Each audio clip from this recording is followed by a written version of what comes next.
Hello दोस्तों, स्वागत है एक बार फिर से आप सभी का हमारे इस नए वीडियो में। दोस्तों, अगर आप भी ऑप्शन ट्रेडिंग सीख रहे हैं, आप एक बिगिनर्स हैं, अभी अभी लर्निंग स्टार्ट करे हैं, तो ये वीडियो आप सभी बिगिनर्स के लिए बहुत ज़्यादा इंपॉर्टेंट होने वाला है, क्योंकि आज के इस वीडियो में आपको 15 ऐसे पॉइंट बताने वाला हूं, 15 ऐसे टॉपिक बताने वाला हूं जो बिगिनर्स अक्सर इन गलतियों को करते हैं या फिर इन सभी टॉपिक में बिगिनर्स को कंफ्यूजन होता है। तो आज का ये वीडियो बहुत ज़्यादा रिसर्च करने के बाद एंड आप सभी बिगिनर्स का कमेंट पढ़ने के बाद उन सब के ऊपर ये सॉल्यूशन वीडियो है। तो आज का ये वीडियो जरूर पूरा एंड तक देखिएगा, क्योंकि इसमें हो सकता है आप लोगों को कुछ पॉइंट पता हो एंड कुछ पॉइंट आप लोगों को ना पता हो, तो इसलिए वीडियो को पूरा एंड तक देखिएगा और कहीं पर भी स्किप मत करिएगा। चलिए आज का वीडियो स्टार्ट करते हैं। तो दोस्तों, इस वीडियो में मैं आपको सेटलमेंट के बारे में भी बताऊंगा, और सेटलमेंट के बारे में हर एक ट्रेडर को पता होना बहुत जरूरी है। अगर आपको इसके बारे में पता नहीं रहेगा तो आप फ्यूचर में इस गलती को कभी भी कर सकते हैं, और इस छोटी सी गलती की वजह से आपको लाखों रुपए का नुकसान हो सकता है। लिटरली बता रहा हूं दोस्तों, अगर आप 1 लोट 2 लोट से भी अगर ट्रेडिंग करते हैं ऑप्शन ट्रेडिंग, तो आपको यहां पर 5 लाख 8 लाख 10 लाख रुपए तक मजबूरन देना पड़ सकता है। इसलिए आप इस मिस्टेक को मत कीजिएगा और इस वीडियो को कंटिन्यू देखिएगा, कहीं पर भी स्किप मत करिएगा। चलिए हम लोग सबसे पहले स्टार्ट करते हैं पहले पॉइंट से। तो पहला पॉइंट है हमारा, कौन सा चार्ट देखें। जो बिगिनर्स होते हैं उनके मन में ये डाउट अक्सर आता है स्टार्टिंग में कि हम लोगों को कौन सा चार्ट देखना चाहिए। अगर हम लोग निफ्टी 50 के अंदर ट्रेडिंग करते हैं, बैंक निफ्टी के अंदर करते हैं, या फिर कोई भी स्टॉक्स के अंदर ट्रेडिंग करते हैं, तो हम लोगों को कौन सा चार्ट देखना चाहिए। यहाँ पर चार्ट हम लोगों को बहुत सारे देखने को मिलते हैं, जैसे कि अगर हम लोग निफ्टी 50 के अंदर ट्रेडिंग करते हैं तो ये वाला पहला चार्ट हो गया। इसके अलावा कैंडलस्टिक यहाँ पर आपको देखने को मिलता है, तो कैंडलस्टिक देखना चाहिए, या फिर हम लोगों को ऑप्शंस का चार्ट देखना चाहिए। अगर हम लोग कोई भी ऑप्शंस खरीदते हैं तो यहाँ पर भी हम लोगों को एक चार्ट देखने को मिलता है। तो कौन सा चार्ट देखना हम लोगों को यहाँ पर ज्यादा इंपॉर्टेंट होता है। तो इसके लिए मैं आप लोगों को बताता हूं, सबसे बड़ा कंफ्यूजन यही होता है बिगिनर्स को।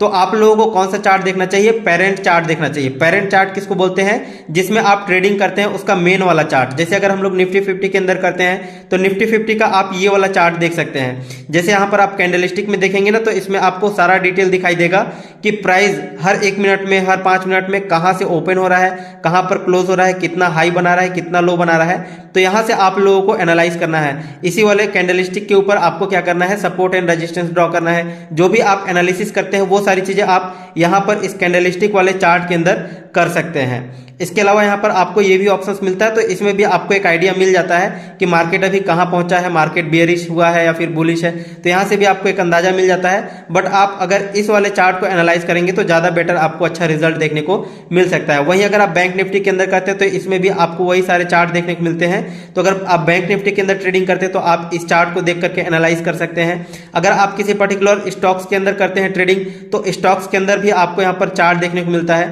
तो इन सब चार्ट को आपको देखना है। इसको बोलते हैं हम लोग पेरेंट चार्ट। तो आपको पेरेंट चार्ट देखना है, ना कि आपको यहाँ पर ऑप्शंस का चार्ट।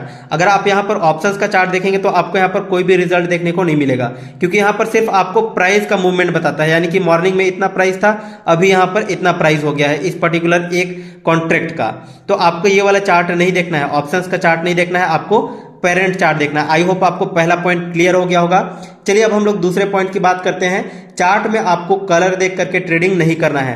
जो बिगिनर्स होते हैं वो अक्सर कौन सी गलती करते हैं, उनको ये डाउट भी रहता है कि हम लोगों को कैसे ट्रेडिंग करना चाहिए। जैसे आप अभी यहाँ पर देखेंगे तो निफ्टी रेड कलर में है, यानी कि माइनस में है। निफ्टी आज के दिन में यहाँ पर बेयरिश हुआ है, मार्केट गिरा हुआ है। तो जो अक्सर ट्रेडर्स होते हैं वो क्या करते हैं, ये गलती करते हैं कि यहाँ पर पुट ऑप्शंस की एंट्री लेंगे। यानी कि वो लोग को ये पता है कि मार्केट अगर गिरने वाला है तो पुट ऑप्शंस खरीदना है, अगर मार्केट बढ़ने वाला है तो कॉल ऑप्शंस खरीदना है, ये तो पता है। लेकिन यहाँ पर ये कंफ्यूज होते हैं कि अगर मार्केट इतना गिरा हुआ है तो हम लोग अगर कॉल ऑप्शंस खरीदेंगे तो मार्केट इसके अगर ऊपर जाएगा तब हम लोगों को प्रॉफिट होगा, जबकि ऐसा नहीं है। अगर आप यहाँ पर देख सकते हैं मार्केट यहाँ पर है, और अगर आपको लगता है कि यहाँ से मार्केट अगर ऊपर जाने वाला है तो आप कॉल ऑप्शंस खरीदेंगे। कॉल ऑप्शंस खरीदने के बाद अगर मार्केट इतना भी अगर मूव करता है तो भी आपको कॉल ऑप्शंस के अंदर प्रॉफिट होगा। तो ऐसा नहीं है कि मार्केट अगर बेयरिश हो गया है आज के दिन में तो आपको पुट की ही एंट्री लेनी है, या फिर अगर मार्केट यहां से ऊपर की तरफ बुलिश रहता तो आपको कॉल ऑप्शंस ही लेना है। ऐसा कोई जरूरी नहीं है।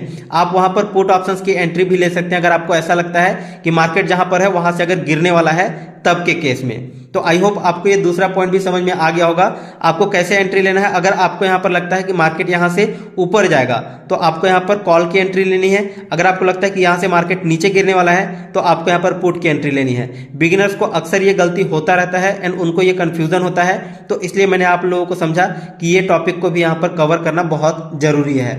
अब यहाँ पर हम लोग तीसरे मिस्टेक्स की बात करते हैं, तो यहाँ पर हम लोग ऑप्शन चेन ओपन कर लेते हैं। अब यहाँ पर देखिए बहुत सारे आपको यहाँ पर स्ट्राइक प्राइस शो कर रहे हैं, बहुत सारे यहाँ पर प्रीमियम शो कर रहे हैं, कहीं पर आपको सस्ता मिल रहा है, कहीं पर आपको महंगा मिल रहा है। तो जो बिगिनर्स होते हैं वो क्या गलती करते हैं, वो सस्ता देख करके ऑप्शंस खरीदते हैं। अभी मैं आपको बताता हूं कि आपको सस्ता देख करके, प्रीमियम सस्ता देख करके आपको खरीदना चाहिए या नहीं, ठीक है। अभी आप यहां पर देखिए निफ्टी यहां पर है एंड मार्केट कितना परसेंट गिरा हुआ है आज के दिन में, 1.16% आज के दिन में गिरा हुआ है, यानी कि मार्केट अच्छा खासा बेरिश है। तो हम लोगों को पुट ऑप्शंस के अंदर प्रॉफिट होगा डेफिनेटली। यहां पर आप देख सकते हैं सारे के सारे पुट ऑप्शंस ग्रीन में यहां पर दिखाई दे रहे हैं एंड सभी यहां पर पॉजिटिव में दिखाई दे रहे हैं। इसका मतलब अगर आप आउट ऑफ द मनी में खरीदते हैं, ठीक है, आउट ऑफ द मनी में खरीदते हैं तो आपको यहां पर कम प्रॉफिट देखने को मिलेगा, ठीक है। जैसे यहां पर आप देखेंगे कि निफ्टी कितना पॉइंट गिरा है, मतलब 1.17% आज के दिन में गिरा हुआ है। फिर भी यहां पर आउट ऑफ द मनी में देखेंगे जो सस्ता सस्ता प्रीमियम है तो उसमें 30% का प्रॉफिट दिख रहा है, यहाँ पर 55% बढ़ा हुआ है, यहाँ पर 58% बढ़ा हुआ है। जबकि यहाँ पर आप एट द मनी में देखेंगे तो 870% का यहाँ पर रिटर्न दिख रहा है, यहाँ पर 1100% का रिटर्न दिख रहा है, 941% का रिटर्न दिख रहा है। तो यहाँ पर देखिए सस्ते पर आपको नहीं जाना है, ठीक है। आपको ज्यादातर फोकस करना है एट द मनी के आसपास या एट द मनी के अंदर, यानी कि इन द मनी में आपको फोकस करना है, ठीक है। ज्यादा आउट ऑफ द मनी में नहीं जाना। अगर आपके पास बहुत ही पैसा नहीं है या फिर आप एक्सपायरी के अलावा अगर कोई और दिन ट्रेड करना चाहते हैं, जैसे मंडे ट्यूसडे को करना चाहते हैं, तो आप नियरेस्ट एट द मनी के आसपास आप कर सकते हैं, ठीक है। लेकिन बहुत ज्यादा सस्ता देख करके आप बहुत ज्यादा आउट ऑफ द मनी खरीदने की कोशिश मत कीजिएगा। क्लियर? आई होप आपको ये पॉइंट भी अच्छे से समझ में आ गया होगा। वहीं अगर मार्केट यहाँ पर बढ़ा होता है, यानी कि 1% अगर मार्केट बढ़ा होता तो यहां पर बहुत ज्यादा रिटर्न देखने को मिलता है एट द मनी या एट द मनी के आसपास में। जबकि अगर हम लोग इन द मनी में जाएंगे तो यहां पर भी आपको यहां पर रिटर्न देखने को मिलेगा एंड अगर आप यहां पर आउट ऑफ द मनी में जाएंगे तो यहां पर आपको ज्यादा रिटर्न देखने को नहीं मिलेगा। फोर्थ पॉइंट यह है कि आपको एक्सपायरी पर ध्यान रखना है कि जो भी आउट ऑफ द मनी का ऑप्शन होता है उसका प्रीमियम 0 हो जाता है। जैसा आप यहां पर देख सकते हैं ये सारे के सारे आउट ऑफ द मनी है पुट ऑप्शंस के साइड में एंड कॉल ऑप्शंस के साइड में आप देखेंगे तो ये सारे के सारे आउट ऑफ द मनी है। अगर मार्केट इसी प्राइस पर क्लोज हो जाता है, जैसे यहां पर अभी देख रहे हैं 17,903 904 पर चल रहा है, अगर यहीं पर मार्केट क्लोज हो जाता है, अभी आप यहां पर टाइमिंग देख सकते हैं 12:30 बज रहे हैं एंड यहां पर 25 जनवरी का एक्सपायरी डेट है, ठीक है। और यहां पर आप देख सकते हैं 25 जनवरी ही है, यानी कि आज का दिन जो है वो एक्सपायरी डेट होने वाला है एंड वेडनेसडे आप यहां पर देख सकते हैं। वैसे तो जो वीकली एक्सपायरी होता है वो हर थर्सडे को होता है, लेकिन यहां पर आज वेडनेसडे के दिन एक्सपायरी इसलिए होने वाला है क्योंकि कल है 26 जनवरी गणतंत्र दिवस और उस दिन क्या होता है मार्केट क्लोज रहता है। तो मार्केट जिस दिन क्लोज रहता है, यानी कि मान लो अगर गुरुवार के दिन कोई इवेंट पड़ गया, जैसे दिवाली हो गया, होली हो गया, तो अगर कोई इवेंट पड़ जाता है गुरुवार के दिन तो उससे एक दिन पहले ही एक्सपायरी हो जाता है। तो सेम वही केस आज के दिन में यहाँ पर देखने को मिल रहा है। यहाँ पर आज बुधवार है, वेडनेसडे है, लेकिन फिर भी आज आप यहाँ पर देखेंगे तो एक्सपायरी डेट यहाँ की 25 जनवरी का, ठीक है। फिर अगला जो एक्सपायरी होगा वो हर बार फिर गुरुवार को ही होगा, ठीक है, यानी कि थर्सडे को। तो अब आपको यहाँ पर ध्यान रखना है कि जो आउट ऑफ द मनी का ऑप्शन होता है उसका प्रीमियम 0 हो जाता है। अगर मान लो आपने ये वाला ऑप्शन खरीद लिया, यानी कि 17,850 का पुट ऑप्शन अगर आपने खरीद लिया 11 रुपए प्रीमियम दे करके और मार्केट अगर यहीं पर क्लोज हो जाता है, यहां तक इस वाले टच नहीं करता इस वाले स्ट्राइक को, तो आपका यहाँ पर ये जो प्रीमियम दिख रहा है 11 रुपए, ये सारा का सारा 0 हो जाएगा। अगर आप 27 रुपए प्रीमियम भी दे करके अगर आप ये वाला खरीदते हो 17,900 का, और अगर मार्केट क्लोज होने के बाद ये वाला अगर मार्केट यहीं पर क्लोज हो जाता है, यानी कि 3:30 बजे अगर 17,906 पर ही अगर मार्केट रह जाता है, 900 तक यहाँ पर नहीं गिरता है, तो आपका ये पूरा का पूरा प्रीमियम 0 हो जाएगा। अगर 900 तक भी चला जाता है फिर भी आपका प्रीमियम यहाँ पर क्या हो जाएगा, 0 हो जाएगा। आपको यहाँ पर कोई भी प्रॉफिट बेनिफिट देखने को नहीं मिलेगा। अगर ये ऑप्शन इन द मनी में आ जाता है, यानी कि अगर मार्केट और भी ज्यादा बेयरिश होकर के 17,850 पर आ जाता है, तब के केस में आपको यहाँ पर सिर्फ इंट्रिंसिक वैल्यू मिल पाएगा। अब इंट्रिंसिक वैल्यू क्या होता है इसके ऊपर मैं एक डेडिकेटेड वीडियो बनाया हुआ हूं, उस वीडियो का लिंक भी आपको इसी वीडियो के नीचे डिस्क्रिप्शन बॉक्स में दे दूंगा, तो वहां से आप देख सकते हैं इंट्रिंसिक वैल्यू क्या होता है, उसको कैसे कैलकुलेट किया जाता है, क्या फॉर्मूला होता है, सारी चीजें उसमें डिटेल में हमने बात किया हुआ है। तो अगर ये वाला ऑप्शन अगर इन द मनी चला जाता है तो आपको यहाँ पर इंट्रिंसिक वैल्यू मिल जाएगा। सिमिलरली अगर कॉल साइड की बात करें तो यहाँ पर आप देख सकते हैं ये सारा का सारा क्या है, इन द मनी है। तो इन सब में एक्सपायरी के बाद सिर्फ इंट्रिंसिक वैल्यू आपको मिलेगा और जो भी आउट ऑफ द मनी का ऑप्शन है ये सारे के सारे 0 हो जाएंगे। अगर हमने 14 रुपए प्रीमियम देकर के 17,950 का अगर कॉल ऑप्शन खरीद लेते तो हम लोगों को अगर मार्केट यहीं पर क्लोज हो जाता है 3:30 बजे तक, अगर मार्केट यहीं पर कंसोलिडेट करता है, यहीं पर अगर क्लोज हो जाता है तो हमारा ये प्रीमियम जीरो हो जाएगा, ये भी पूरा प्रीमियम जीरो हो जाएगा और बाकी ये सारे जितने भी आउट ऑफ द मनी के ऑप्शंस हैं सारे जीरो हो जाएंगे। ठीक है, और इन द मनी में क्या बचेगा, सिर्फ इंट्रिंसिक वैल्यू बचेगा। ठीक है, तो आई होप आपको ये चौथा पॉइंट भी अच्छे से समझ में आ गया होगा।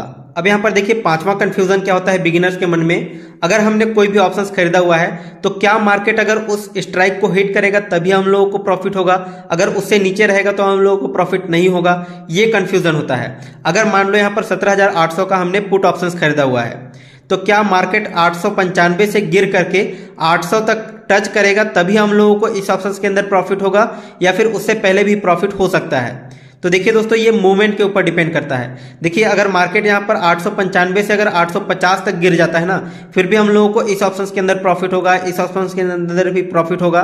तो जरूरी नहीं है कि 17,750 को टच करेगा तभी हम लोगों को इस ऑप्शंस के अंदर प्रॉफिट होगा।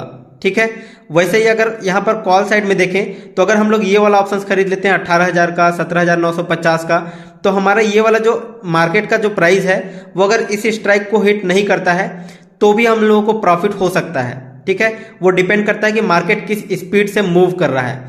अगर यहाँ पर 17,892-93 चल रहा है, उससे अगर 17,900 तक पहुंच जाता है रैपिडली तो भी हम लोगों को प्रॉफिट होगा। 17,925 तक पहुंच जाता है फिर भी हम लोगों को इस ऑप्शंस के अंदर प्रॉफिट होगा, इस ऑप्शंस के अंदर भी प्रॉफिट होगा। ठीक है, लेकिन कितना प्रॉफिट होगा, कितना कम प्रॉफिट होगा, कितना स्पीड से प्रॉफिट बढ़ेगा, उसके लिए आपको डेल्टा और थीटा का कॉन्सेप्ट समझना होगा, जिसका वीडियो का लिंक आपको डिस्क्रिप्शन बॉक्स में दे दूंगा। तो डेल्टा और थीटा ऑप्शंस ट्रेडिंग के अंदर बहुत ज्यादा इंपॉर्टेंट होता है, तो इन दोनों वीडियोस को भी आप देख लीजिएगा, इनके ऊपर हमने डिटेल में बात किया हुआ है। तो आई होप आपको ये पॉइंट भी क्लियर हो गया होगा कि अगर हमारा स्ट्राइक प्राइस हिट नहीं होता है फिर भी हम लोगों को यहाँ पर प्रॉफिट हो सकता है, बट ये एक्सपायरी से पहले होना चाहिए। आज के दिन में आप यहाँ पर देखेंगे तो 25 जनवरी है, एक्सपायरी है। अगर यहाँ तक मार्केट नहीं पहुंचेगा और मार्केट क्लोज हो जाता है तब के केस में हम लोगों को यहाँ पर लॉस हो सकता है कॉल ऑप्शंस के अंदर। एंड पुट ऑप्शंस के अंदर भी अगर ये वाला ऑप्शंस हम लोग खरीदते हैं, ये ऑप्शंस खरीदते हैं और मार्केट अगर यहाँ तक टच नहीं करता है और एक्सपायर हो जाता है तब के केस में हम लोगों को यहाँ पर पूरा जीरो हो जाएगा। ठीक है, छठा पॉइंट है रैपिड मूवमेंट, यानी कि देखिए अगर हम लोग यहाँ पर ये वाला ऑप्शंस खरीदते हैं 17,950 का और मार्केट अगर यहाँ पर है तो मार्केट अगर रैपिडली यहाँ तक पहुँचता है 17,900 तक या 17,925 तक या 950 तक या 18,000 तक पहुँचता है, अगर रैपिड मूव होता है यानी कि बहुत फास्टली अगर मार्केट बढ़ता है तब के केस में हम लोगों को कॉल ऑप्शंस के अंदर प्रॉफिट होगा। ठीक है, अगर मार्केट धीरे धीरे धीरे धीरे करके अगर यहाँ तक भी पहुँचता है 17,900 तक तो यहाँ पर हमारा टाइम डिके की वजह से लॉस हो जाएगा। ठीक है, तो जैसे यहाँ पर मैं कैंडल्स के अंदर समझाता हूँ थोड़ा सा। देखिए यहाँ पर क्या रैपिड मूव किया है नीचे की तरफ। ठीक है, तो यहाँ पर जो पुट ऑप्शंस खरीदा होगा उसको बहुत तेजी से यहाँ पर प्रॉफिट हुआ होगा। ठीक है, यहाँ तक आने में। वहीं अगर यहाँ पर कोई ऑप्शंस खरीदा होता और मार्केट को आना यहीं पर है लेकिन यहाँ तक अगर धीरे धीरे धीरे धीरे करके अगर गिरता और यहाँ तक अगर यहाँ पर पहुँचता तब के केस में कम प्रॉफिट होता, और यहाँ पर रैपिडली नीचे की तरफ गिरा हुआ है तब के केस में पुट ऑप्शंस में तेजी से प्रॉफिट हुआ होगा। ठीक है, और भी मैं यहाँ पर एग्जांपल बता देता हूँ। जैसे अगर इस टाइम पे देखेंगे, ठीक है, अगर यहाँ पर कोई कॉल ऑप्शंस खरीदा होता, ठीक है, तो यहाँ पर अगर कोई कॉल ऑप्शंस खरीदा है तो रैपिड यहाँ पर बड़ा बड़ा कैंडल बना करके ऊपर की तरफ गया है तो यहाँ तक पहुँचते तक मार्केट में अच्छा प्रॉफिट हुआ होगा। वहीं अगर मार्केट धीरे धीरे धीरे धीरे करके अगर ऐसे जाता और इसी लेवल को टच करता, ठीक है, यहाँ पर पहुँच के अगर टच करता तब के केस में हम लोगों को प्रॉफिट कम होता, और यहाँ पर रैपिड मूव किया है तब के केस में हम लोगों को प्रॉफिट ज़्यादा होगा। तो यहाँ पर आपको ध्यान रखना है छठवें पॉइंट में कि मार्केट अगर रैपिड मूव करता है, फास्ट मूव करता है, अगर आपके डायरेक्शन में, अगर आपने कॉल ऑप्शंस खरीदा है तो ऊपर की तरफ, पुट ऑप्शंस खरीदा है तो नीचे की तरफ, लेकिन अगर मार्केट रैपिड मूव करता है तब के केस में आपको ज़्यादा प्रॉफिट होगा। अब देखिए सातवां पॉइंट है, कई सारे बिगिनर्स लोग इस बात में कंफ्यूज होते हैं कि हम लोगों को कोई ऑप्शंस होल्ड करना चाहिए या नहीं करना चाहिए। देखिए अगर हम लोग यहाँ पर ऑप्शन चेन ओपन करके देखें और अगर मान लो कि मार्केट यहाँ पर 17,927, 925 पर क्लोज हो जाता है, ठीक है, और यहाँ पर एक्सपायरी नहीं है। फॉर एग्जांपल हम लोग यहाँ पर 2 फरवरी का ऑप्शंस खोल लेते हैं, ठीक है, 2 फरवरी का एक्सपायरी डेट है और आज के दिन में हम लोग एग्जाम्पल के लिए मान करके चलते हैं कि 17,923 पर हम लोगों ने क्या किया, कोई भी ऑप्शंस खरीद लिया। मान लो एट द मनी का हमने 17,950 का 167 रुपए के प्रीमियम दे करके हमने ये वाला ऑप्शंस खरीद लिया। क्लियर। अब यहाँ पर मार्केट क्लोज हो जाता है 17,925 पर, और कल जब मार्केट ओपन होगा और 17,925 पर ही ओपन होता है तब के केस में यहाँ पर हम लोगों को अच्छा खासा लॉस देखने को मिलेगा। ठीक है, कॉल साइड में। एंड अगर पुट साइड में हम लोग कोई भी ऑप्शंस खरीदते हैं, ये वाला ऑप्शंस भी अगर हम लोग इन द मनी का खरीदते हैं और मार्केट अगर सेम इसी प्राइस पर कल ओपन होता है जिस प्राइस पर मार्केट आज के दिन में क्लोज हुआ, तो भी हम लोगों को यहाँ पर लॉस देखने को मिलेगा। इसका मतलब ये समझ में आता है कि मार्केट जहां पर यहाँ अभी चल रहा है, अगर इसी प्राइस पर क्लोज होता है, ठीक है, और इसी प्राइस पर कल मार्केट ओपन होता है सेम प्राइस पर, मार्केट यानी कि साइडवेज है, तो कॉल और पुट दोनों ऑप्शंस में हम लोगों को लॉस हो सकता है। तो आपको अगर होल्ड करना है तो उससे पहले आपको ये ध्यान में रखना है कि मार्केट का डायरेक्शन क्या होने वाला है। देखिए यहाँ पर आपको होल्ड करने से पहले ना दो चीज़ों को ध्यान में रखना होगा, थीटा और डायरेक्शन। थीटा मतलब टाइम डीके को ही थीटा बोलते हैं। टाइम डीके क्या होता है, जैसे जैसे हम लोग एक्सपायरी के पास जाते हैं वैसे वैसे हमारा प्रीमियम कम होता जाता है। चाहे ओवरनाइट में भी प्रीमियम धीरे धीरे घटता है, ठीक है, ऐसा नहीं है कि आज के दिन में जो प्रीमियम है वही कल के दिन में भी रहेगा। आज अगर रात भर आपने कोई ऑप्शंस खरीद करके होल्ड करके रख लिया तो रात भर में उसका प्रीमियम डीके होता रहेगा पूरा टाइम में। जब मार्केट क्लोज है फिर भी टाइम डीके काम करता रहेगा अपना, ठीक है, तो टाइम डीके की वजह से आपको लॉस होता रहेगा। अब यहाँ पर देखिए, अगर आपने कॉल या पुट कोई भी ऑप्शंस खरीद लिया तो इससे पहले आपको क्या सोचना है, थीटा डीके की वजह से आप लोगों को तो लॉस होगा ही थोड़ा बहुत। अगर मान लो हमने यहाँ पर कॉल ऑप्शंस ये वाला खरीद लिया 17,950 का और मार्केट कल गैप अप ओपन हो जाता है अच्छा खासा, यानी कि 18,000 पर ओपन हो जाता है, 18,025 पर ओपन हो जाता है, 18,050 पर, मतलब ज़्यादा अगर गैप अप ओपन हो जाता है तब के केस में हम लोगों को यहाँ पर कॉल ऑप्शंस के अंदर प्रॉफिट होगा।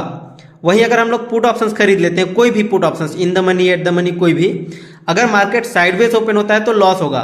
अगर मार्केट अच्छा खासा गैप डाउन ओपन हो जाता है यानी कि मार्केट बेयरिश ओपन होता है, तब के केस में आप लोगों को पुट ऑप्शंस के अंदर प्रॉफिट होगा। बट अगर थोड़ा बहुत गैप अप या थोड़ा बहुत गैप डाउन ओपन होता है तब के केस में हम लोगों को यहाँ पर लॉस ही होगा, क्योंकि थीटा डीके उससे ज़्यादा हो जाता है, ठीक है, रात भर में। तो थीटा डीके को भी आपको ध्यान में रखना है। एंड अगर आपको थीटा के बारे में नहीं पता है तो उसका वीडियो का लिंक आपको डिस्क्रिप्शन बॉक्स में दे दूंगा, थीटा के बारे में भी आप जान लीजिए, ठीक है। इसके अलावा आपको क्या करना है, डायरेक्शन देखना है, मार्केट बुलिश होगा या बेरिश होगा, उसके हिसाब से आपको यहाँ पर होल्ड करना है, ठीक है, अगर आप होल्ड करना चाहते हैं तो। बट अगर आप एक बिगिनर है तो मैं रिकमेंड कभी नहीं करूंगा कि आप कोई भी पोजीशन को होल्ड करके लेके जाएं, ठीक है, आपको होल्ड अवॉइड करना है स्टार्टिंग में, ठीक है। अगर मान लो यहाँ पर आप होल्ड करते भी हो तो आपका व्यू रहना चाहिए कि मार्केट अच्छा खासा मूव करने वाला है मार्केट ओपन होते ही, ठीक है। लेकिन नाइट का कोई भरोसा नहीं रहता है, नाइट में अगर कोई न्यूज़ आ गया, कोई ग्लोबल मार्केट कैसा परफॉर्म कर रहा है, तो वो सारी चीज़ें हम लोगों को पहले से नहीं पता होती हैं, ठीक है। तो उस बेस पर हम लोगों को कभी भी ट्रेड नहीं करना चाहिए, होप ट्रेड आपको नहीं करना चाहिए। अगर आप होप ट्रेड करेंगे कि मार्केट हो सकता है कि ऐसा होगा या हो सकता है कि ऐसा होगा, तब आप लॉस में जाएंगे, ठीक है। तो आपको जब तक कंफर्मेशन ना मिले अच्छा खासा, तब तक आपको होल्ड करके नहीं लेके जाना चाहिए। तो मैं उम्मीद करूंगा कि आप अगर बिगिनर्स हैं तो आप होल्ड नहीं करेंगे कोई भी अपना पोजीशन। और दोस्तों, अगर आप एक बिगिनर्स हैं तो आपको शायद ये बात ना पता हो, अगर आप इंट्राडे में ट्रेडिंग करते हैं, जैसे अगर हम लोग कोई भी ऑप्शंस खरीदते हैं, मान लो कॉल ऑप्शंस अगर हम लोग बाय करने जा रहे हैं, तो यहाँ पर हम लोगों को दो ऑप्शंस मिलता है, इंट्राडे और डिलीवरी का। अगर हम लोग इंट्राडे में सेलेक्ट करके कोई भी ऑप्शंस अगर खरीदते हैं तो हम लोगों को मार्केट क्लोज होने से पहले पहले अपना पोजीशन खुद से स्क्वायर ऑफ करना होगा। और इसका टाइमिंग क्या होता है, अगर 3:15 से पहले पहले अगर अपना पोजीशन स्क्वायर ऑफ कर लेते हैं तब ज़्यादा अच्छा होता है, ठीक है। अगर आप 3:15 तक अपना पोजीशन खुद से मैनुअली अगर स्क्वायर ऑफ नहीं करते हैं तो ब्रोकर किसी भी टाइम आपका पोजीशन स्क्वायर ऑफ कर सकता है। और अगर ब्रोकर आपका पोजीशन खुद से अगर स्क्वायर ऑफ करता है तो उसके बदले आपसे पेनाल्टी के रूप में चार्जेस भी ले सकते हैं। और हर एक ब्रोकर का पेनाल्टी थोड़ा बहुत ऊपर नीचे हो सकता है, बट एवरेज 50 रुपये का आपको यहाँ पर पेनाल्टी देना पड़ सकता है। इसलिए आपको हमेशा ध्यान रखना है, अगर आप इंट्राडे में सेलेक्ट करके कोई भी ऑप्शंस खरीदते हैं तो आपको मार्केट क्लोज होने से पहले, यानी कि 3:30 बजे मार्केट क्लोज होता है, तो 3:15 से पहले पहले अपने पोजीशन को स्क्वायर ऑफ कर लेना है मैनुअली। अगर आप स्टॉप लॉस लगा रहे हैं, अगर आपका स्टॉप लॉस हिट नहीं हुआ है तो स्टॉप लॉस कैंसिल करो और खुद से मैनुअली उसको एग्जिट कर लो, ठीक है। अगर एग्जिट नहीं करोगे तो मार्केट में किसी भी टाइम आपका ब्रोकर इसको एग्जिट कर सकता है और आपसे यहाँ पर पेनाल्टी भी ले सकता है। तो आपको ये बात का ध्यान रखना है। और हमारा 9वां पॉइंट है, अगर आप कोई भी ट्रेडिंग करते हो, कोई भी ऑप्शंस अगर आप खरीदते हो तो आपको हमेशा स्टॉप लॉस और टारगेट पहले से फिक्स करके चलना है, ठीक है। अगर मान लो आप कोई भी ऑप्शंस खरीदते हो तो आपको स्टॉप लॉस लगा करके चलना है। कैसे आपको स्टॉप लॉस लगाना है वो मैंने आप लोगों को पहले ही बता चुका हूँ वीडियो में। अगर आपने वीडियोस नहीं देखा है तो डेफिनेटली आपको इस वीडियो के नीचे डिस्क्रिप्शन बॉक्स में लिंक दे दूंगा कि कैसे आपको स्टॉप लॉस लगाना होता है। देखिए, अगर आप स्टॉप लॉस नहीं लगाते हैं तब के केस में आपका क्या होगा, अगर मान लो आपने कोई भी ऑप्शंस खरीदा हुआ है, जैसे हम लोग इसी को मान लेते हैं, ठीक है, अगर आपने कॉल ऑप्शंस खरीदा हुआ है, ठीक है, स्टार्टिंग में आप यहाँ पर देखेंगे मॉर्निंग में इसका प्राइस कितना था, 213 रुपए था, ठीक है। धीरे धीरे मार्केट गिरता गया और इसका प्रीमियम भी गिरता गया। अभी आप यहाँ पर देख सकते हैं इसका जो प्रीमियम है वो 130, 135, 145, लास्ट अभी आप यहाँ पर देखेंगे तो 144 रुपए इसका प्रीमियम चल रहा है। और मॉर्निंग में कितना था, 213 रुपए था। तो 213 रुपए अगर आप प्रीमियम देकर के खरीदे होते और आप अगर स्टॉप लॉस नहीं लगा करके रखते अपना, तो आपका यहाँ पर कितना ज्यादा लॉस हो जाता। अगर आपने अपना रिस्क को फाइंड आउट कर लिया होता पहले से, अगर आप स्टॉप लॉस लगा लेते कि हमको यहाँ पर कितने तक स्टॉप लॉस लगाना है, 185 से ज्यादा का लॉस नहीं लेना है, तो 185 पर अगर आप स्टॉप लॉस लगा करके रखते तो 185 तक ही आपका लॉस होता है। इसके बाद इधर जितना भी मार्केट गिर जाए आपका जो पोजीशन है वो ऑटोमेटिक स्क्वायर ऑफ हो जाता अगर आपने स्टॉप लॉस लगा करके रखा होता तो, और यहाँ पर आपका लॉस होने से बच जाता। जैसे अभी यहाँ पर 213 रुपए प्रीमियम चल रहा है, 213 रुपए पर आपने खरीदा होता और यहाँ पर अगर 183, 185 पर अगर आप स्टॉप लॉस लगाते तो आपको इतना तक का ही लॉस होता, बाकी इधर का आपको लॉस नहीं होता। तो आपको स्टॉप लॉस हमेशा लगा करके ही चलना है। और अगर आप यहाँ पर ऊपर की तरफ जा रहा है, टारगेट कैसे फाइंड आउट करना है, टारगेट के लिए भी आपको ज्यादा लालची नहीं होना है। तो यहाँ पर देखिए अगर आप अपना टारगेट सेट नहीं करते तो क्या होता है, मैं आपको उसको समझाता हूँ। अगर आपने कोई भी ऑप्शन खरीदा हुआ है, मान लो यहाँ पर हमने ये वाला ऑप्शन खरीदा जिसका प्राइस मॉर्निंग में 55-56 रुपए था, बट अगर हमने मान लो कि मॉर्निंग में तुरंत अपना ट्रेड नहीं ले पाए थे, ठीक है, और हमने अपना टारगेट अपना एंट्री बनाया 102 रुपए पर, कि देखा कि मार्केट बहुत ज्यादा बेरिश हो रहा है, तो हम लोग पुट ऑप्शंस को खरीद लिए कितने प्रीमियम दे करके, 110 रुपए, 102 रुपए दे करके, ठीक है। और अगर हम लोग यहाँ पर अपना टारगेट सेट नहीं करते कि हमको 115 रुपए पर या 150 रुपए पर अपना प्रॉफिट बुक करना है, तो यहाँ पर देखिए आपका टारगेट तो हिट हुआ, ठीक है, 150 रुपए पर अगर अपना टारगेट सेट कर लेते, ठीक है, तो आप यहाँ पर 150 पर एग्जिट कर लेते, आपका प्रॉफिट बुक हो जाता। इसके बाद अगर प्राइस यहाँ पर बढ़ रहा है तब के केस में आप यहाँ पर देखेंगे तो बोलेंगे कि यार थोड़ा सा और वेट कर लेते, आपको और प्रॉफिट हो जाता। बट इसका कोई फिक्स थोड़ी ना है कि मार्केट कहाँ तक जाएगा, इसलिए आपको अपना टारगेट पहले से फिक्स करके रखना है कि इतना प्रॉफिट हम लोगों को इस ट्रेड के अंदर लेना है, ठीक है। तो वो आप रिस्क रिवॉर्ड रेशियो के हिसाब से आप अपना टारगेट और स्टॉप लॉस फिक्स कर सकते हैं, ठीक है। तो उस रूल्स को आपको समझना बहुत जरूरी है। एंड रिस्क रिवॉर्ड रेशियो के बारे में भी मैंने एक डेडिकेटेड वीडियो बनाया हुआ है, तो उस इंपॉर्टेंट वीडियोस का भी लिंक आपको इसी वीडियो के नीचे दे दूंगा, उसको भी आप लोग देख लीजिएगा, ठीक है। तो यहाँ पर देखिए अगर आप यहाँ पर 150 पर अगर अपना प्रॉफिट बुक नहीं करते तो 170 तक गया, लेकिन फिर थोड़ी देर में यहाँ पर आप देखेंगे तो 130 रुपए, 128 रुपए, यानी कि आपका यहाँ पर प्रॉफिट जो है वो यहाँ पर चला जाता, ठीक है। अगर आप 150 पर प्रॉफिट बुक कर लेते तो यहाँ पर 110 रुपए तक का आपको यहाँ पर गिरावट देखने को नहीं मिलता, ठीक है। यहाँ पर आप देख सकते हैं 110 रुपए तक प्राइस इसका आ गया वापस, ठीक है। और मान लो कि आपने यहाँ पर 120 रुपए दे करके खरीदा होता, 150 पर अगर आप अपना प्रॉफिट बुक नहीं करते तो क्या होता, आपको यहाँ पर फिर से लॉस हो जाता, ठीक है। तो आपका जो प्रॉफिट है उसको आप घर लेकर के जाना सीखिए, ठीक है। इसलिए आपको यहाँ पर बोला जाता है कि आपको हमेशा अपना टारगेट को फिक्स करके रखना है और स्टॉप लॉस को भी फिक्स करके चलना है, ताकि आप मार्केट में लंबे समय तक टिके रहें। ऐसा नहीं कि आप एक ही दिन में पूरा अपना कैपिटल खत्म कर दें स्टॉप लॉस अगर ना लगाएं तो, या फिर आप एक ही दिन में पैसा डबल ट्रिपल कर लें अगर आप टारगेट ना लगाएं तो, ठीक है। लेकिन अगर आप टारगेट नहीं लगाते हैं तो कहीं ना कहीं आप लॉस में जाएंगे। इसलिए आपको स्टॉप लॉस और टारगेट को बहुत ही सीरियसली लेना है, मजाक में नहीं लेना है। और दोस्तों बिगिनर्स के द्वारा करा जाने वाला अगला हमारा 10वां मिस्टेक है ओवर ट्रेडिंग, यानी कि बहुत सारे ट्रेडिंग करते जाते हैं, मल्टीपल ट्रेड्स लेते जाते हैं। बिगिनर्स को हमेशा इस चीज से बच के रहना है एंड मल्टीपल ट्रेड्स नहीं लेना है। अगर आपको कहीं पर सेटअप नहीं मिल रहा है, आपका अच्छे से नहीं समझ में आ रहा है कि मार्केट किस तरह से बिहेव करने वाला है, अगर आपको कोई कंफर्मेशन नहीं मिल रहा है, तो आपको ऐसे ही होप में ट्रेडिंग नहीं करना है, ठीक है। अगर आप बहुत ज़्यादा ट्रेड लेते हो, कई सारे बिगिनर्स तो ऐसे होते हैं कि दिन में 10-10, 15-15 ट्रेड ले जाते हैं, ठीक है।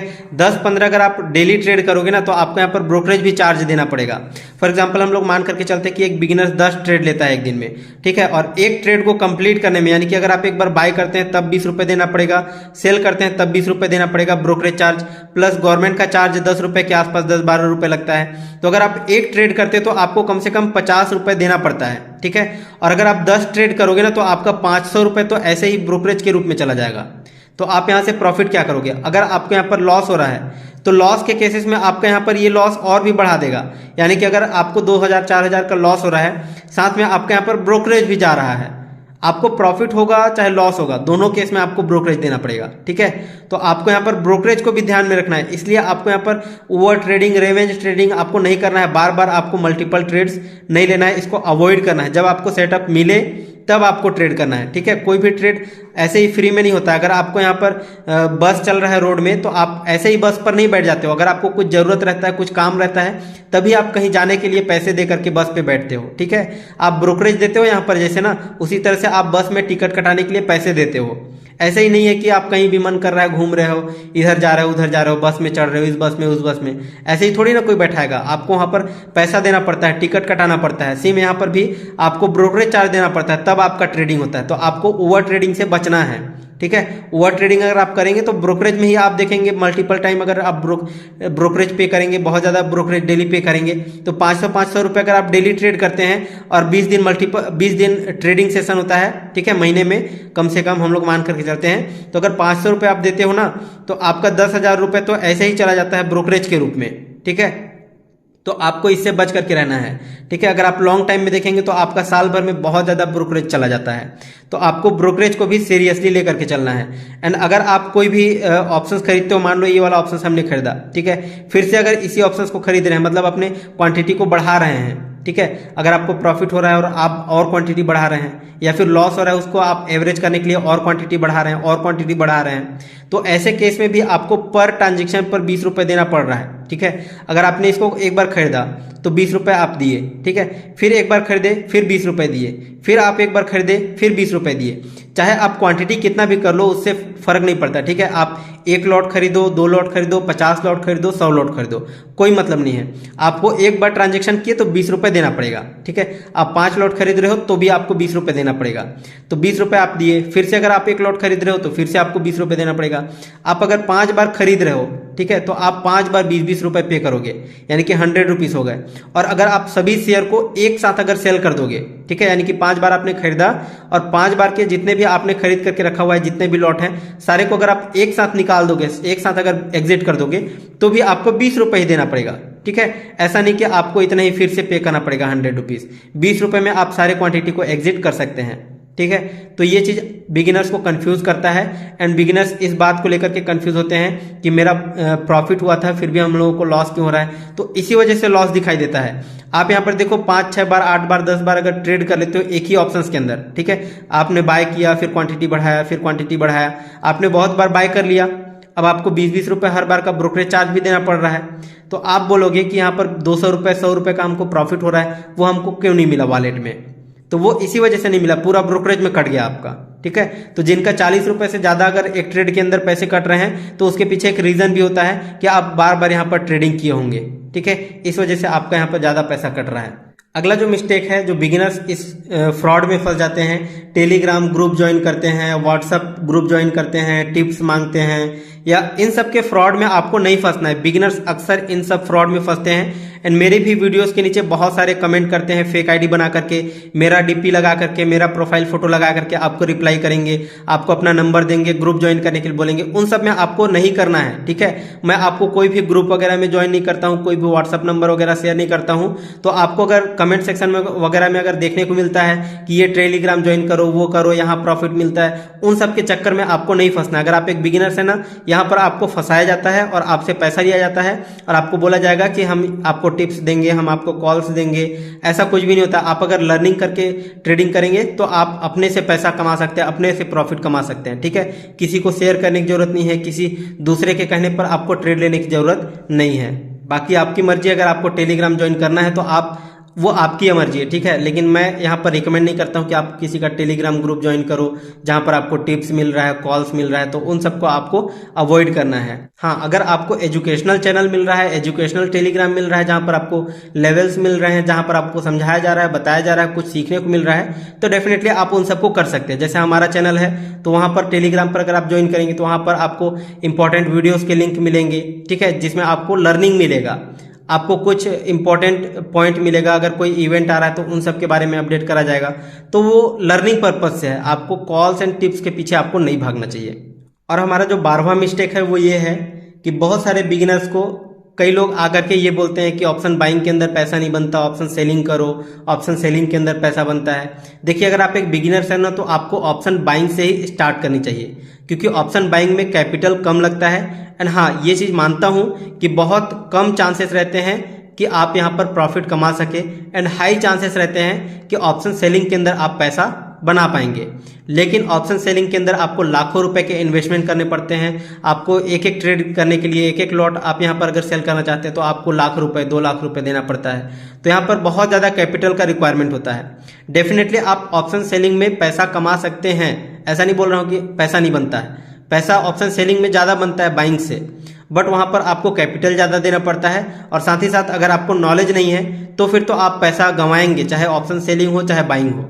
ठीक है, अगर आपके पास नॉलेज नहीं है सेलिंग का तो डेफिनेटली आप पैसा गंवाएंगे और ऑप्शन सेलिंग के अंदर आपको नहीं जाना चाहिए। स्टार्टिंग में आपको बाइंग से शुरू करना चाहिए। अगर आपको बाइंग समझ में आता है देन आप अगर कैपिटल अपना बढ़ा रहे हैं अगर बाइंग करके तो फिर आप ऑप्शन सेलिंग में शिफ्ट कर सकते हैं। तो मेरा रिकमेंडेशन यही है कि अगर आप स्टार्टिंग लेवल पे हैं, आप बिगिनर्स हैं, तो ऑप्शन बाइंग कीजिए। सेलिंग के बारे में अभी स्टार्टिंग में मत सोचिए, जब आपको एक्सपीरियंस हो जाएगा तब आप ऑप्शन सेलिंग कीजिएगा। और हमारा 13वां मिस्टेक है रिस्क मैनेजमेंट और मनी मैनेजमेंट। अगर आप रिस्क को मैनेज करेंगे तभी आपको मार्केट रिवॉर्ड दे पाएगा। रिस्क मैनेज करना मतलब स्टॉप लॉस अपना फिक्स करना। ठीक है, आपको ये ध्यान में रखना है कि आपका कितना कैपिटल है, उसमें आपका कितना रिस्क हो सकता है पर डे के हिसाब से, ताकि आप लंबे समय तक मार्केट में टिके रहें। ठीक है, मार्केट को आपको छोड़ के जाना नहीं है 2 दिन में कि आप 1 दिन में 2 दिन में पैसे डबल कर लो या फिर पूरा खत्म करके कैपिटल आप भाग जाओ। ठीक है, आपको मार्केट में टिके रहना है। आप जितना ज़्यादा समय बिताएंगे मार्केट के साथ उतना ज़्यादा आपको एक्सपीरियंस होगा, उतना ज़्यादा आप सीखते जाएंगे और एक दिन ऐसा समय आएगा जब आप सक्सेसफुल ट्रेडर बन जाएंगे, आपको कॉन्फिडेंस आने लग जाएगा। ठीक है, और कॉन्फिडेंस तभी आएगा जब आप मार्केट के साथ अपना समय बिताएंगे, मार्केट में टिके रहेंगे। और मार्केट में टिके रहने के लिए आपको मनी मैनेजमेंट और रिस्क मैनेजमेंट बहुत इंपॉर्टेंट है। अगर मान लो कि आपके पास 1 लाख रुपए का कैपिटल है, ठीक है, 1 लाख रुपए आप पूरा का पूरा अगर आप 2 दिन में 4 दिन में ट्रेडिंग करके खत्म कर दे रहे हो तो आप मार्केट में कहाँ टिक पाओगे। आपको यहाँ पर ये प्लान करके चलना पड़ेगा कि नहीं भैया हमको पूरे 1 साल तक टिकना है मार्केट के अंदर। तो 1 लाख रुपए को आप क्या करोगे, 12 से डिवाइड कर लोगे। ठीक है, जब आप 12 से डिवाइड करोगे, मान लो यहाँ पर एग्जाम्पल के लिए अगर कैलकुलेशन आसान हो तो यहाँ पर हम लोग 12 यानी कि 1,20,000 अगर हमारे पास है और 12 से अगर हम लोग डिवाइड करेंगे, 12 से क्यों, क्योंकि हमको पूरे 1 साल तक टिकना है मार्केट के अंदर। ठीक है, तो अब हम लोग यहाँ पर 12 से डिवाइड करेंगे तो हमारे पास कितना जाता है, 10,000 रुपये आता है। ठीक है, यानी कि आप 1 महीने के अंदर 10,000 से ट्रेडिंग करो। अगर आपने 15 दिन के अंदर 5,000 लूज कर दिए हैं तो आप उसमें और पैसा ऐड मत करो। ठीक है, आप यहाँ पर 10,000 से ही ट्रेडिंग करो। 10,000 रुपये चाहे डूबे चाहे बचे उससे मतलब नहीं है। ठीक है, अगर आप 1 महीने तक 10,000 रुपये को टिका लेते हो, ठीक है, अगर मान लो कि 15 दिन में 20 दिन में आपका 1,000 रुपये खत्म हो गया तो बाकी के उस महीने में आपको ट्रेड ही बंद कर देना है, ट्रेड नहीं करना है, फिर अगले महीने से आपको ट्रेड करना है। ठीक है, तो इस तरह से आपको सीखेंगे। अगर आप प्लानिंग बना करके आप छोटे छोटे पॉइंट को अगर आप नोट करेंगे, ध्यान देंगे, तब आप अच्छे से ट्रेडिंग सीख पाएंगे। ठीक है, आपके पास अगर 1,20,000 रुपये है तो आप 10,000 रुपये से ट्रेडिंग करो। अगर आपके पास 60,000 रुपये है तो आप 5,000 रुपये से स्टार्ट करो। ठीक है, और ऑप्शन बाइंग करो। आप 5,000 10,000 रुपये में आराम से ऑप्शन बाइंग कर सकते हो। ठीक है, क्वांटिटी अगर आप कम रखोगे तो डेफिनेटली आप ये चीज़ कर सकते हो। हमारा 14वां पॉइंट है कि जो बिगिनर्स अक्सर ये गलती करता है, अगर स्टार्टिंग में कोई ट्रेड लेता है, ठीक है, और यहाँ पर मान लो कि 5,000 रुपये इसने लगाया, कोई नया ट्रेडर, ठीक है, 5,000 रुपये लगा करके अगर एक दिन में यहाँ पर 500 रुपये का प्रॉफिट निकाल लेता है मार्केट से, तो फिर ये अगले दिन क्या करता है, अपने पूरी साइकोलॉजी खराब कर लेता है। ठीक है, और आपको ये गलती नहीं करना है। अगर यहाँ पर मैं 5,000 रुपये लगाया और मेरे पास 1 लाख रुपए का कैपिटल है, अगर 5,000 रुपये लगा करके 500 रुपये कमा लिया तो यहाँ पर मैं 1 लाख रुपए लगाता तो कितना मैं कमा लेता। ठीक है, तो ये सब कैलकुलेशन करना स्टार्ट कर देते हैं जो बिगिनर्स होते हैं। अगर यहाँ पर 1 लाख रुपए लगा दिया होता तो यहाँ पर भैया मेरे को 5,000 रुपये का एक दिन में प्रॉफिट हो जाता। ये सब गलती आपको नहीं करना है। ठीक है, आपको कैलकुलेशन नहीं करना स्टार्ट करना है। आपको ये भी तो देखना है कि 500 रुपये में अगर 200 रुपये 500 रुपये अगर डूब जाता तो 1 लाख रुपये अगर आप लगाते तो डायरेक्टली आपका 5,000 रुपये डूब जाता। आपका साइकोलॉजी कहाँ जाता, सब खराब हो जाता, सब सत्यानाश हो जाता, आप ट्रेडिंग करना बंद कर देते। ठीक है, तो आपको दोनों साइड को ध्यान में रखना है। ठीक है, यहाँ पर अगर आपको प्रॉफिट हो रहा है तो लॉस भी हो सकता है, लॉस को आपको ध्यान में रखना है। उतना ही आपको लॉस लेना है जितने में आपको ज़्यादा प्रेशर ना आए आपके ऊपर। ठीक है, और आपको ऑप्शन ट्रेडिंग के अंदर कभी भी लोन वगैरह उधार वगैरह लेकर के ट्रेडिंग नहीं करना चाहिए। ठीक है, एक्स्ट्रा पैसा अगर आपके पास है तभी आप ऑप्शन ट्रेडिंग वगैरह कीजिए। ऑप्शन ट्रेडिंग बहुत ज़्यादा हाई रिस्क की होता है। और देखिए दोस्तों, ये हमारे वीडियो का सबसे लास्ट और इम्पॉर्टेंट टॉपिक है, 15वां टॉपिक, जो कि सेटलमेंट के ऊपर होने वाला है। दोस्तों, सेटलमेंट के बारे में सभी को पता होना चाहिए। तो चलिए मैं आपको बताता हूँ सेटलमेंट क्या होता है। देखिए, अगर आप ऑप्शन ट्रेडिंग करते हैं तो सेटलमेंट 2 तरह का होता है, एक कैश में होता है और दूसरा फिजिकल डिलीवरी होता है। यहाँ पर कैश में कैसे होता है और फिजिकल का मतलब क्या होता है मैं आपको अभी यहाँ पर डिटेल में समझाऊंगा। यहाँ पर देखिए कैश में सेटलमेंट किस में होता है। अगर आप निफ्टी 50 में ऑप्शन ट्रेडिंग करते हैं, बैंक निफ्टी में करते हैं, फिन निफ्टी में करते हैं, या फिर कुल मिलाकर के अगर आप इंडेक्स में ऑप्शन ट्रेडिंग करते हैं तो वहां पर कैश में सेटलमेंट होता है। जैसे मैं यहाँ पर ऑप्शन चेन ओपन कर लेता हूँ इसका, तब मैं आपको समझाऊंगा यहाँ पर। ठीक है, यहाँ पर देखिए ऑप्शन चेन ओपन हो गया है। अब यहाँ पर देखिए अगर हमने ये वाला भी कोई ऑप्शंस खरीदा होता कॉल साइड में तो ये सारे के सारे प्रीमियम जीरो हो जाएंगे एक्सपायरी के बाद, और ये सारे प्रीमियम भी जीरो हो जाएंगे पुट साइड में। ठीक है, तो अगर हमने ये वाला ऑप्शन अगर कोई खरीदा होता तो ये वर्थलेस हो जाएंगे, इनका पूरा प्रीमियम जीरो हो जाएगा। बट वहीं अगर हम लोग ये सारे ऑप्शंस खरीदे होते इन द मनी के, या फिर अगर हमने कोई भी ऑप्शंस खरीदा वो अगर इन द मनी चला जाता है मार्केट क्लोज होने के बाद, तो इन द मनी में हम लोगों को इंट्रिंसिक वैल्यू मिल जाएगा। यहाँ पर हम लोगों का कैश में सेटलमेंट होता है, यानी कि यहाँ पर जो भी पैसा बनेगा वो हमारे वॉलेट में सेटल हो जाएगा। ठीक है, हम लोगों को मिल जाएगा। बट अगर यही चीज ऑप्शंस किसी स्टॉक्स के अंदर हो जाता है, ठीक है, जैसे हमने कोई भी स्टॉक्स ओपन कर लेते हैं, फॉर एग्जांपल अंबुजा सीमेंट को ही हम लोग देख लेते हैं। अंबुजा सीमेंट के अंदर हम लोग F&O ओपन करेंगे और यहाँ पर हम लोग F&O का ऑप्शन चेन ओपन कर लेते हैं। यहाँ पर आप देख सकते हैं अंबुजा सीमेंट का हमारा ऑप्शन चेन ओपन हो गया है। अभी आप यहाँ पर देख सकते हैं अंबुजा सीमेंट का जो करंट प्राइस है अभी 469 रुपये चल रहा है। ठीक है, और अगर हम लोग कोई भी आउट ऑफ द मनी का ऑप्शंस खरीदे होते हैं, ठीक है, और वो आउट ऑफ द मनी में ही क्लोज हो जाता है, यानी कि एक्सपायर हो जाता है, तो वो सारे वर्थलेस हो जाएंगे, सारे प्रीमियम जीरो हो जाएंगे। बट अगर वही ऑप्शंस इन द मनी में अगर क्लोज हो जाता है, ठीक है, यानी कि मार्केट यहीं पर क्लोज हो जाता है और हमारा कोई भी इन द मनी ऑप्शंस फंस जाता है, तो ऐसे केस में क्या होगा, हम लोगों को डिलीवरी लेना या देना पड़ सकता है। जैसे अगर हमने कोई ऑप्शंस बाय करके रखा हुआ है ये वाला, ठीक है, 460 रुपए का 11 रुपए का प्रीमियम दे करके हमने कोई भी स्ट्राइक का ऑप्शंस हमने खरीदा हुआ है, ठीक है, और बाय किया हुआ है, ये इन द मनी में चला गया है, तो अब हम लोगों को क्या करना पड़ेगा, इसका फिजिकल डिलीवरी देना पड़ेगा। और फिजिकल डिलीवरी देने के लिए हम लोगों को कितना पैसा देना पड़ेगा, तो यहाँ पर आप देख सकते हैं, मैं आपको यहाँ पर इसका लॉट साइज दिखा देता हूँ। तो सिंपली आपको यहाँ पर बाय पर क्लिक कर लेना है जिस भी ऑप्शंस को ओपन करेंगे। इसके बाद आप यहाँ पर देखेंगे अंबुजा सीमेंट का जो लॉट साइज है वो 1800 का है। ठीक है, मैं आपको यहाँ पर एक कैलकुलेशन दिखाऊंगा, तब आपको यहाँ पर क्लियरली अच्छे से समझ में आएगा कि किस तरह से यहाँ पर अंबुजा सीमेंट के अंदर आपको पैसा देना पड़ सकता है फिजिकल डिलीवरी के लिए। तो यहाँ पर आप देख सकते हैं 1800 यहाँ पर लॉट है एक लॉट का। तो अगर आप एक लॉट में भी ट्रेडिंग करते हैं तो 1800 क्वांटिटी के लिए आपको यहाँ पर कितना रुपए देना पड़ेगा, तो इसको आपको मल्टीप्लाई करना है इसके प्राइस से। तो अंबुजा सीमेंट का प्राइस कितना चल रहा है, 468 चल रहा है, तो यहाँ पर 468 से हम लोग मल्टीप्लाई कर लेंगे। आप यहाँ पर देख सकते हैं 8,42,400 रुपये आपको ऑप्शंस के लिए आपको देना पड़ सकता है। ठीक है, अब यहाँ पर देखिए 1800 आपके जो अंबुजा सीमेंट के शेयर हैं वो आपके डीमेट अकाउंट में हालांकि मिल जाएंगे, फिर आप उसको चाहें तो सेल करके अपने पैसे वापस अपने अकाउंट में ले सकते हैं। बट अगर आपके पास स्टार्टिंग में यहाँ पर 8,42,000 रुपये आपको देना पड़ेगा, अगर आप ये नहीं देंगे तो फिर ब्रोकर आपसे पेनाल्टी के रूप में चार्जेस भी ले सकता है कुछ। ठीक है, तो आपको उन सबसे अगर बचना है, इन झमेलों से बचना है, तो मार्केट क्लोज होने से पहले, एक्सपायरी से पहले आपको क्या करना है, अपने पोजीशन को स्क्वायर ऑफ कर लेना है। ठीक है, आप इंट्राडे में कर रहे हो चाहे डिलीवरी में, दोनों केस में आपको यहाँ पर एक्सपायरी से पहले अपने पोजीशन को स्क्वायर ऑफ कर लेना है, अगर आपको ऑप्शंस इन द मनी में जा रहा है तो। क्लियर, अदरवाइज आपको इतना पैसा यहाँ पर डिलीवरी के लिए देना पड़ सकता है। और अगर आपने यहाँ पर सेल करके रखा होता, ठीक है, अगर आपने कोई ऑप्शन सेल करके रखा हुआ है, तब के केस में आपका क्या होगा, आपको फिजिकल डिलीवरी लेना पड़ेगा, तब के केस में भी आपको इतना पैसा देना पड़ जाएगा। तो दोस्तों मुझे पूरा उम्मीद है कि आज का वीडियो आपको बहुत अच्छे समझ में आ गया होगा। लेकिन अगर फिर भी इस वीडियो से रिलेटेड कोई भी डाउट, कोई भी कंफ्यूजन है तो नीचे कमेंट सेक्शन में जरूर बताइएगा। एंड अगर आपको ये वीडियो पसंद आए तो डेफिनेटली इस वीडियो को लाइक करके मेरा उत्साह जरूर रहेगा, ताकि मैं आप सभी के लिए इसी तरह के वैल्यूएबल कंटेंट लेकर के आता रहूं। एंड चैनल को सब्सक्राइब करने के बाद बेल आइकन को दबाना मत भूलिएगा, ताकि आने वाले हर एक वीडियोस का नोटिफिकेशन आपको सबसे पहले मिल सके एंड आप किसी भी इंपॉर्टेंट वीडियोस को मिस ना कर सके। तो चलिए अभी फिलहाल इस वीडियो में बस इतना ही, मिलते हैं नेक्स्ट वीडियो में, तब तक के लिए जय हिंद, जय भारत।